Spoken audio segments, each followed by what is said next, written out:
you. Amanda. Please have your seats.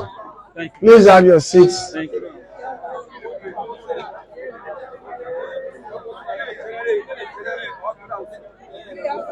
Here, Zoga here. Here, Nimba here. Here, Liberia here. Yeah.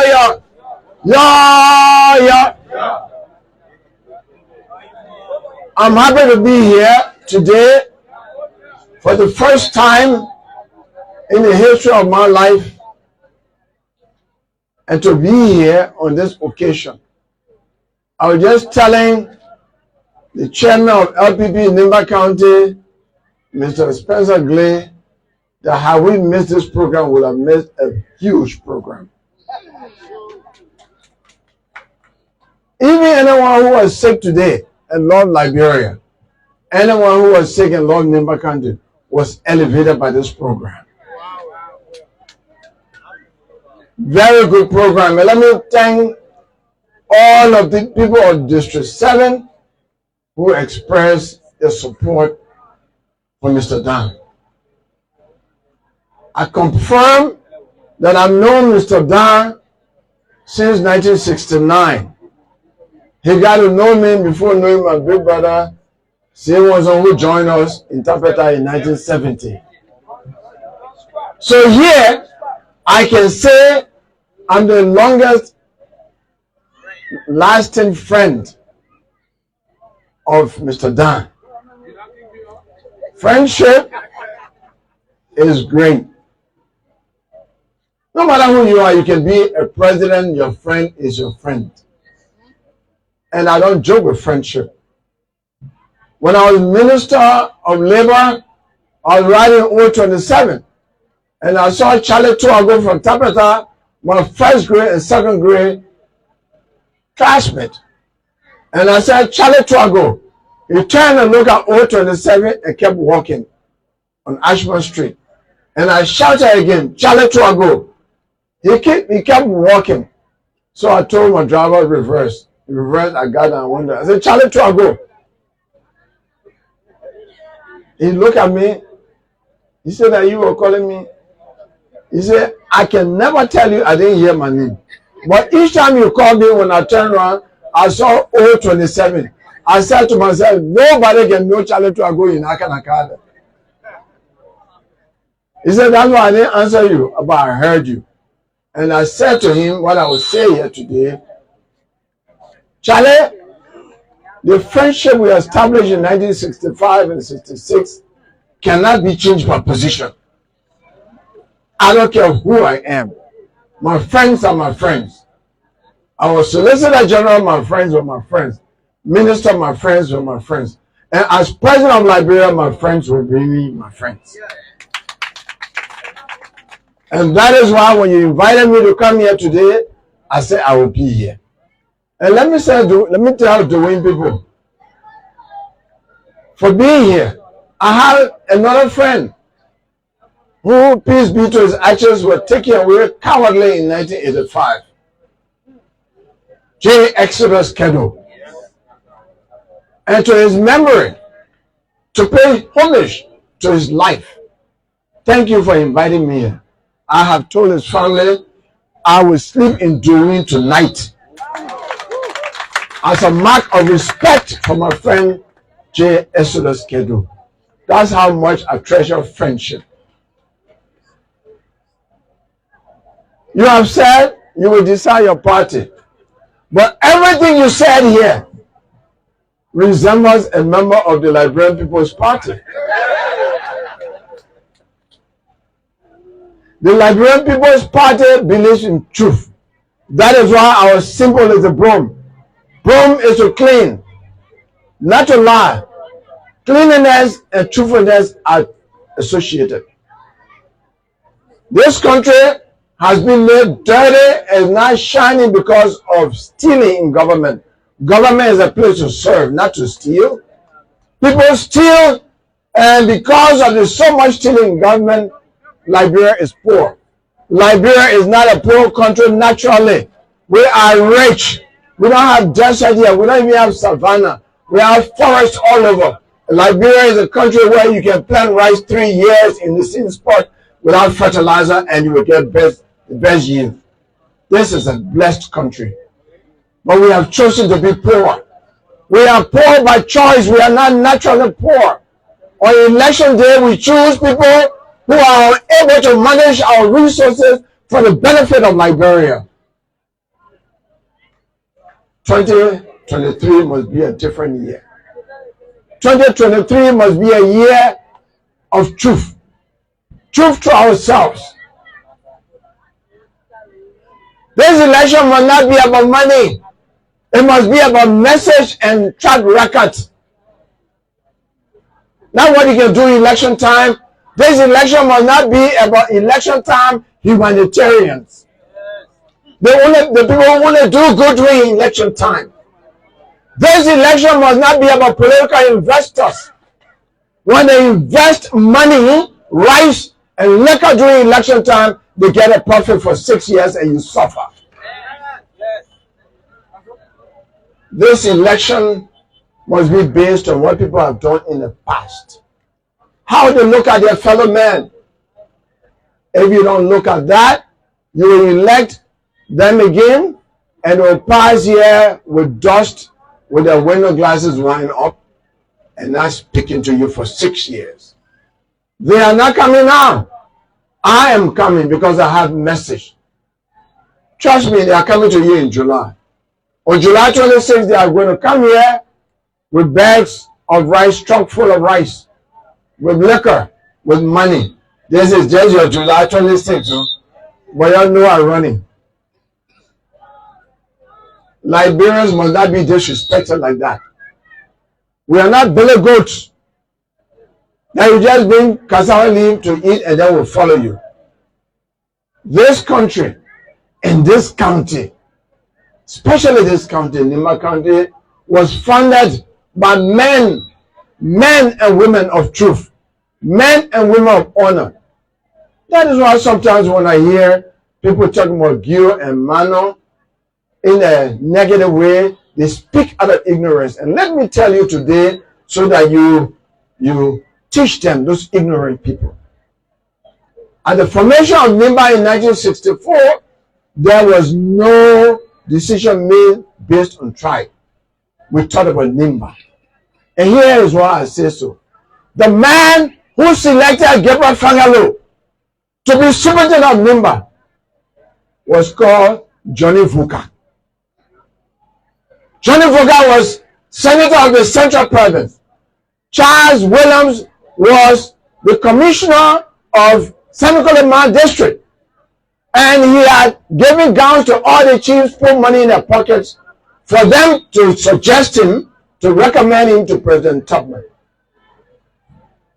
Johnny Vuka arrived before the superintendent was named. And he told them, Woto Mongu, Tuazama, Dolly, Nyotompi, Bunaswa, all of the chiefs. He said, Soko Sako. He said, so you all want our children's children to be told that the first superintendent of Nimba County was a Congo Basa man. I will never accept that. That would be a disgrace to Nimba. At that time, the first college graduate from Nimba County was Charles S.G. Boyu from Cllr County District. Say yo, you pick your own device. Listen to we hear a story about Nimba. Say yo, say yo, say yo. Every time people say you go Nimba, you ask if for Nimba, for Nimba, for Nimba, for Nimba, but you don't know the story about Nimba. Today you will know the real story about Nimba. Say yo, say yo. Amanda, Luther. So Johnny Vuka turned to the chief and said, y'all bring me a son of Nimba, and I will give that son of Nimba hand to President Tubman tomorrow. What do you say? One of our sons from Belege from Say Play, Gabriel Fangalo, just finished university teaching maneuver. He said, wherever he is, you'll bring him tonight. They brought the funeral that night. The next morning, Johnny Voka, Maname, Nimba. We don't talk Mana, Gio, Madingo, all those things here. He took the respected son of Nimba, Gabriel Fangalo from Cyple, and gave his name and gave his head to William V.S. Tubman, president of Liberia. And William V.S. Tubman said, that what you and your elders say, he said, yes. That is how Nimba was made proud that our first superintendent was a son of Nimba, not a son of Grand Bassa County. It took Johnny Voka to make that decision. Anybody who talk about Guiomana division in this county is ignorant and does not know our history. And anybody who makes decision along that line will be going against what the founders of Nimba did, and that person will not be blessed. The curse of our ancestors will visit that person. So for listening to me, nobody should talk that when we're making decisions about Nimba. It must be looking at the Nimba interest, looking at the sons and daughters of Nimba and making a clear choice that makes sense. So now we have come to another time. Nimba is faced with making a choice for someone to run for the presidency of Liberia. And William, this occasion is about you, but it's about me too, because we are friends. And they say, show me your friend and I will tell you who you are. So allow me to speak a little bit about myself as well. So I have said, I stepped in the shoes of Jackson Abdul. Why do I say that? Jackson Abdul was Minister of Education. He understood the executive branch of government. He traveled all over Liberia. Liberia knew him. Jackson Abdul was not corrupt. He built one house when he was principal of San Nicolas Central High School, right by the police station. That is the only house he built. Even though he was senator, he was representative, he was Minister of Education. He did not even complete the house he was building on Jupo Road. But Nimba respected him as a son who had distinguished himself on the national scene and was honest. I say I'm like Jackson Abdul because I served in the office of the president. By the way, I am the only person over the past 100 years in Liberia who has learned to be president, because I worked in the office of President Amos Sawyer for 4 years as executive assistant. And when you're a mechanic assistant, you are learning to be mechanic. So I've already learned presidency a long time ago. So this is the son of Nimba standing here, who knows how the presidency operates. I've been to UN, OAU, ECOWAS, sitting with presidents, taking notes, writing speeches for presidents, holding meetings with presidents. The only son of Nimba with that experience.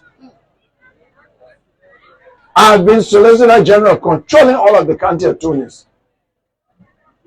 I've been Minister of Labor. I hate corruption so much that a minister job that the people who want to kill, who want to steal, kill people's children and take their heart, they take their blood, they take this part, because the medicine man say you won't be minister, go bring, you must be part. Just to steal in government. That position, because I love Liberia more than myself, I deprive myself of my comfort, my salary, and every benefit, and say, Madam President, you are not prepared to fight corruption. You are appointing your children to positions. You are not fighting corruption. I cannot be part of this. I cannot be part of the conspiracy to carry Liberia backwards. I resigned. Nobody fired me. The president simply will beg me and say, Madam President, all due respect, I don't think you are prepared to transform Liberia. I am a change agent. And that's why I like what my brother is saying today. I want to change Liberia for the better. This country is a rich country. We have to change the story of bad governance so that this country can be recognized as a rich country as it is. Botswana has only diamond. It's a landlocked country. We're only 70%. With 70% of the country desert, only 30% of the country arable land. They are better than us today. Why? We have diamond, we have gold, we have iron ore, we have rich soil, we have forest, we have a sea coast that is the longest in West Africa. We fish. Tourism alone can bring us billions of dollars just along the coast. I'm not talking about ecotourism. When we go to conferences and we name the resources that Liberia have, other countries, when I am government, will say, how come you people are listed among the poor countries of the world when you have gold, you have diamond, you have all these things? The only answer is, we Liberia have chosen to be poor because we choose lawmakers and presidents who are not prepared to manage our resources for our general benefit.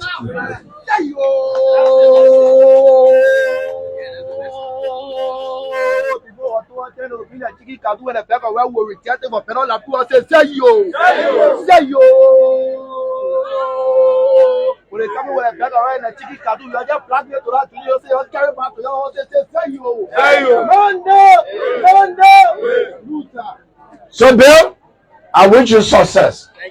I know you haven't come to my party, so I can't make party decision. But as a friend, I can just tell you I wish you success.